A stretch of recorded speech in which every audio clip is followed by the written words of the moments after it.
Welcome back to Rupert Reads. Today we're going to continue with The Adventures of Buster Bear by Thornton W. Burgess. Chapter 23, Farmer Brown's Boy Lunches on Berries. When things go wrong in spite of you, to smile's the best thing you can do. To smile and say, I'm mighty glad, there's no worse, they're not so bad. That is what Farmer Brown's boy said when he found that Buster Bear had stolen the berries he had worked so hard to pick and then had run off with his pail. You see, Farmer Brown's boy is learning to be something of a philosopher, one of those people who accept bad things cheerfully and right away see how they are better than they might have been. When he had first heard someone in the bushes where he had hidden the pail of berries, he had been very sure that it was one of the cows or young cattle who live in the old pasture during the summer. He had been very afraid that they might stupidly kick over the pail and spill the berries, and he had hurried to drive over whoever it was away. It hadn't entered in his head that it could be anybody who would eat those berries. When he had yelled and Buster Bear had suddenly appeared, struggling to get off the pail which had caught her over his head, Farmer Brown's boy had been too frightened to even move. Then he had seen Buster Bear tear away through the bushes even more frightened than he was, and right away his courage had begun to come back. If he's so afraid of me, I guess I needn't to be afraid of him, said he. I've lost my berries, but it's worth to find out that he's afraid of me. There are plenty more on the bushes, and all I've got to do is pick them. It might be worse. He walked over to the place where the pail had been, and then he remembered that when Buster ran away, he had carried the pail with him, hanging around his neck. He whistled. It was a comical little whistle of chagrin, as he realized that he had nothing in which to put more berries, even if he picked them. It's worse than I thought, cried he. That bear has cheated me out of that berry pie my mother promised me.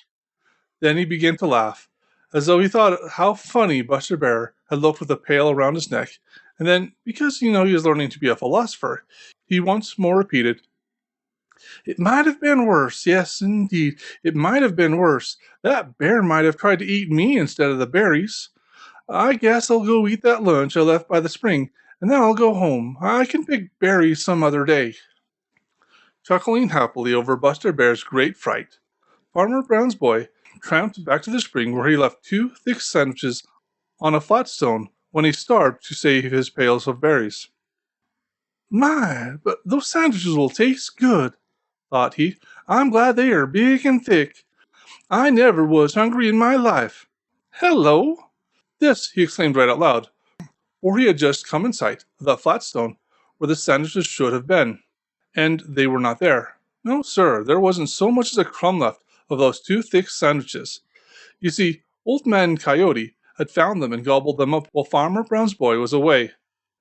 But Farmer Brown's boy didn't know anything about Old Man Coyote. He rubbed his eyes and stared everywhere, even up in the trees, as if he thought those sandwiches might be hanging up there.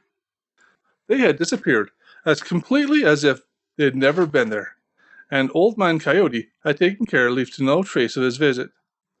Farmer Brown's boy gaped foolishly this way and that way. Then, instead of growing angry, a slow smile stole over his freckled face. I guess someone else was hungry too, he muttered. Wonder who it was. Guess this old pasture's no place for me today. I'll fill up on berries and then I'll go home. So Farmer Brown's boy made his lunch of blueberries, and then, rather sheepishly, he started for home to tell of all the strange things that had happened to him in the old pasture. 2 or 3 times, as he trudged along, he stopped to scratch his head thoughtfully. I guess, said he at last, that I'm not so smart as that I thought I was, and I've got a lot to learn yet. This is the end of the adventure of Buster Bear in this book, because, guess why? Because old Mr. Toad insists that I must write a book about his adventures, and old Mr. Toad is such a good friend of all of us, I'm going to do it. The end. Thank you for joining us today, and if you liked what you heard, please consider liking, commenting, and subscribing. Thank you.